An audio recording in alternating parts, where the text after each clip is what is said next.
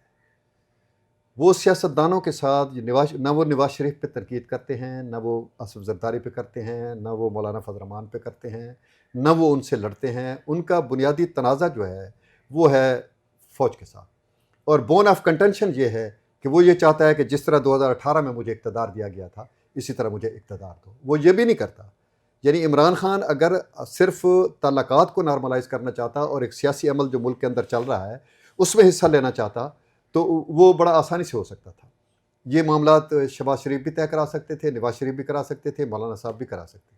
لیکن وہ یہ نہیں چاہتا کہ میں ایک سیاسی عمل کے اندر شریک ہونا چاہتا ہوں اور فوج کے ساتھ اپنے تعلقات جو ہے اس کو نارملائز کرنا چاہتا ہوں. وہ یہ چاہتا ہے کہ میں جیل سے نکلوں اور سیدھا وزیر اعظم ہاؤس چلا جاؤں. اور اس کے لیے وہ یہ چاہتا ہے کہ فوج مجھے اسی طرح اقتدار دے جس طرح 2018 میں اس نے دیا تھا. لیکن اب یہ ممکن نہیں ہے کیونکہ اس دوران جو پچھلے 2-4 سالوں کے دوران جو عمران خان کا جو ایٹیچیوڈ تھا ایک پاور بروکر کے طور پر، وزیر اعظم کے طور پر، وہ کوئی اتنا مثالی نہیں تھا اور اتنا اچھا نہیں تھا جس سے ہماری قومی سلامتی جو تھی اس کو کچھ فائدہ ہوتا، بلکہ اس کے بہت سے نقصانات ہوئے ہیں. اور اب چونکہ یہ موقع نہیں ہے ان باتوں کو ایلیبوریٹ کرنے کا، تو اس لیے یہ تنازع جو ہے یہ مقصد ان کا آہستہ آہستہ چلتا رہے گا. اور اگر عمران خان اسی بات پہ اڑے رہے تو پھر ظاہر ہے ان میں سے ایک فریق کو ختم ہونا ہے اور ختم ہونے والا فریق جو ہے نا وہی سیاسی پارٹی ہوگی. اچھا بہرحال آپ نے ایک بات کی ہے، عمران خان میرا خیال ہے تمام قومی سیاسی جماعتوں سے لڑ کر اب اسٹیبلشمنٹ کے ساتھ بھی لڑ چکے ہیں. تمام کے ساتھ ان کی لڑائی ہے، یہ نہیں ہے کہ اور سیاسی جماعتوں کے ساتھ ان کی لڑائی نہیں ہے. لیکن آپ یہ بتائیں کہ حالیہ جو پشاور میں پی ٹی آئی کا جلسہ ہوا ہے اور انہوں نے اگلے ہفتے اتوار کے روز کوہاٹ میں جلسہ رکھا ہے، اسی طرح وہ صوبے کے دیگر اضلاع میں بھی جائیں گے، تو اس جلسے میں علی امین گنڈاپور شریک نہیں ہوئے. اس کی کیا وجوہات ہو سکتی ہیں؟ آپ کیا سمجھتے ہیں؟ دیکھیں، میں نے آپ کے ساتھ پچھلی جو ہمارا پوڈ کاسٹ تھی اس میں نے یہ گزارش کی تھی کہ علی امین جو ہے اس کو پارٹی نے بالکل ڈسٹنس کر دیا ہے اور وہ اب مجھے نہیں لگتا کہ وہ پارٹی جو ہے نا دوبارہ اس کو ایکسیپٹ کرے گی. اور اگر ایکسیپٹ کر بھی لے تو اس کا وہ مقام نہیں ہوگا جو پہلے تھا. پہلے تو جو علی امین تھا وہ سیکنڈ تھا عمران خان کے بعد، 2IC تھا اس کا.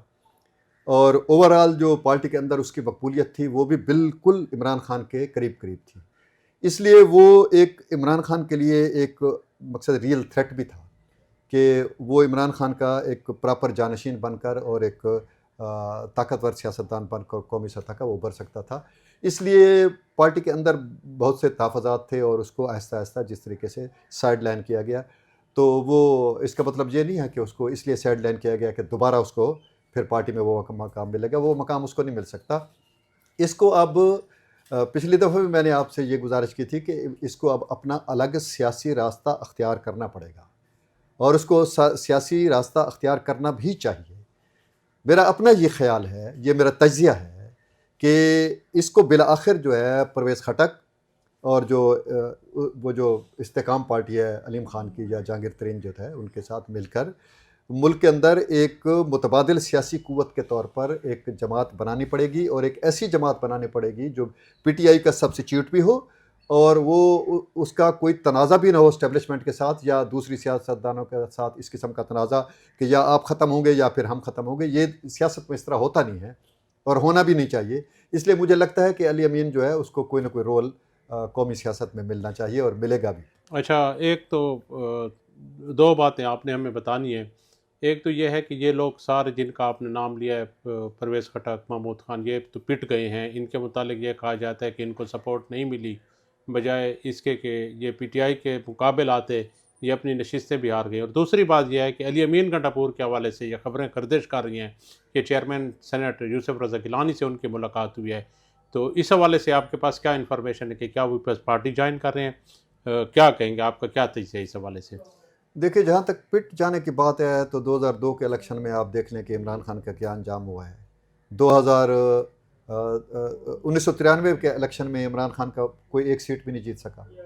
97 کے الیکشن کا اس نے بائیکاٹ کیا. 2002 کے الیکشن میں اس کو صرف ایک سیٹ ملی ہے اپنی. وہ 3 دفعہ پٹ گیا ہے بڑی بری طرح. اور پھر بالآخر جو ہے وہ 2008 کے جو الیکشن تھے اسے 50-60 سیٹیں بھی مل گئیں. ایک صوبہ بھی مل گیا. تو وہ اس طرح جو ہے نا وہ یہ سیاست میں یہ نشیب و فراز ہوتے رہتے ہیں. یہ ایسی کوئی بات نہیں ہے کہ وہ یعنی پرویز خٹک دوبارہ سیاست میں جو ہے اپنا جگہ لے سکتے ہیں. استحکام پارٹی نے بڑی اچھی ایک اسپیس لی ہوئی ہے. آپ دیکھ لیں پنجاب میں ان کا بڑا اچھا رول ہے. وفاقی وزارتیں بھی ان کو ملی ہوئی ہیں. تو ان کے پاس اسپیس ہے. 5 ان کی وفاق یعنی قومی اسمبلی میں سیٹیں ہیں. سینیٹر بھی ان کے ہیں. صوبائی اسمبلی میں بھی ان کی سیٹیں ہیں. تو ایسی کوئی بات نہیں ہے, یہ ہو سکتا ہے. علی امین جو ہے وہ کے پی میں بڑا مؤثر ہے. ہماری اطلاع کے مطابق کوئی 20-22 جو ہے MP وہ اس کے ساتھ جانے کے لیے تیار ہیں یا جا سکتے ہیں امکانی طور پر. تو اگر وہ آ جائے میدان میں تو کوئی نہ کوئی رول وہ لامحالہ ادا کر سکتا ہے. اور یہ جو لوگ ہیں ان کو میرا اپنا انالیسز یہ ہے کہ مستقبل میں ایک بڑا رول علی امین کو, پرویز خٹک کو اور علیم خان وغیرہ کو ایک بڑا رول ملنے والا ہے. اور یہ اگر پی ٹی آئی کسی نہ کسی طریقے سے جس طرح اسٹیبلشمنٹ کے ساتھ لڑ رہی ہے اور اس کا خاتمہ ہو گیا تو یہ جو خلا پیدا ہوگا اس خلا کو پر کرنے کے لیے علی امین سے کام لیا جائے گا, پرویز خٹک سے بھی کام لیا جائے گا, علیم خان سے بھی کام لیا جائے گا, جہانگیر ترین سے, اور بھی بہت سے لوگ ہیں جو اس میں رول ادا کر سکتے ہیں. جیسے پرویز الہی بھی ہے, اسی طرح سندھ میں بھی کچھ لوگ ہیں, اسی طرح بلوچستان میں بھی کچھ لوگ ہیں. تو ایسی کوئی بات نہیں ہے. مجھے لگتا ہے کہ ممکنہ طور پر پی ٹی آئی کا جو ہے نا وہ ایک دھڑا ضرور بنے گا. اور جو موجودہ پی ٹی آئی جو جس مقام پہ کھڑی ہے کہ یا آپ ختم ہوں گے یا ہم ختم ہوں گے, تو یہ الٹیمیٹلی ختم پھر پارٹی نے ہونا ہے. فوج ختم نہیں ہوتی, نہ یہ ملک ختم ہوتا ہے.